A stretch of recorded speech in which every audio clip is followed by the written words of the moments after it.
असाध्य दुर्धर आजार म्हणजे तो नेस्टॅग्मस.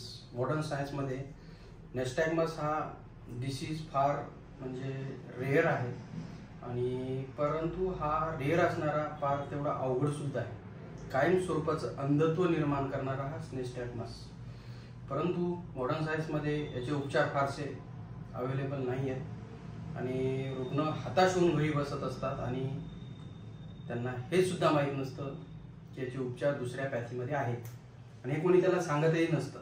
कारण की त्या गोष्टीचा विचार हा समाधान करायचा असतो. कारण की शास्त्र, धर्म, आयुर्वेद ह्या गोष्टी ज्ञान न घेतल्यामुळे मागं पडत आहेत आणि घेतलं तर ते कुठंतरी अर्धवट असतं.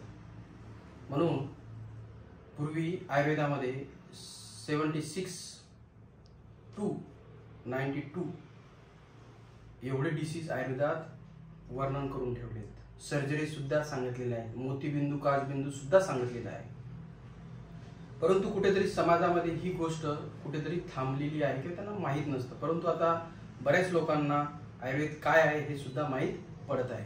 म्हणून नेस्टॅग्मस हा डिसीज जो आहे तो मोस्टली पडद्याच्या संदर्भाने, बुबुळाच्या संदर्भात याची वाटचाल ही हळूहळू वाढत असते आणि नंतर दृष्टी ही हळूहळू कमी होत असते. परंतु आयुर्वेद जी गोष्ट शरीर इम्युन सिस्टम डाऊन करून आजार हा वाढत असतो आणि इम्युन सिस्टम एकदा डाऊन झाल्याच्या नंतर आजाराचं जे वाढतं बल आहे हे वाढल्याच्या नंतर रुग्णाचं दृष्टिमांद्य किंवा दृष्टिदोष हे वाढत असतात. परंतु आयुर्वेदाची गोष्ट आहे ते मुळापासून तर डायरेक्ट शेंड्यापर्यंत सगळं शरीर हे नवीन तयार करण्याची क्षमता आहे, नवीन ऑर्गन तयार करण्याची क्षमता आहे.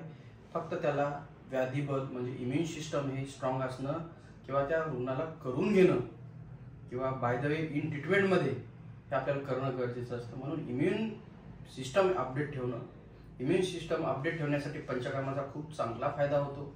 म्हणून अशा रुग्णांनी हताश न होता किंवा असे बरेच आजार आहेत की त्याला फक्त लास्ट टाइम फक्त एक मॉडर्न सायन्समध्ये स्टिरॉइड बेस हेवी प्रमाणात देऊन थांबवण्याचा प्रयत्न करतात.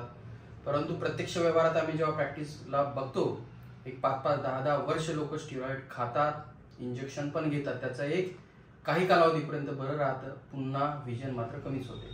तर ही कुठेतरी रुग्णाचं समाधान होत नाही, दृष्टी कमी होते.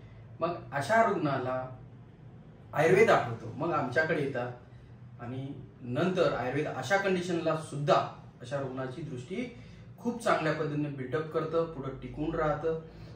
मग लास्ट स्टेजला जर या पद्धतीने रिझल्ट येत असतील तर अर्ली स्टेजला काय येणार नाही.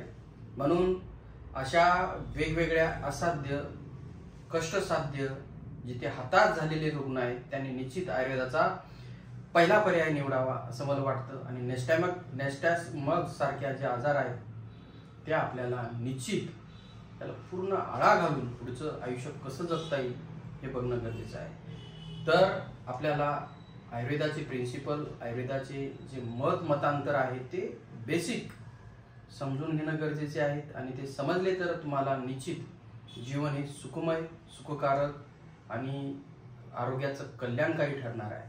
म्हणून आयुर्वेद हे एक मानवासाठी असलेलं अमृत आहे. याचा निश्चित सर्वांनी याचा उपयोग करून घ्यावा.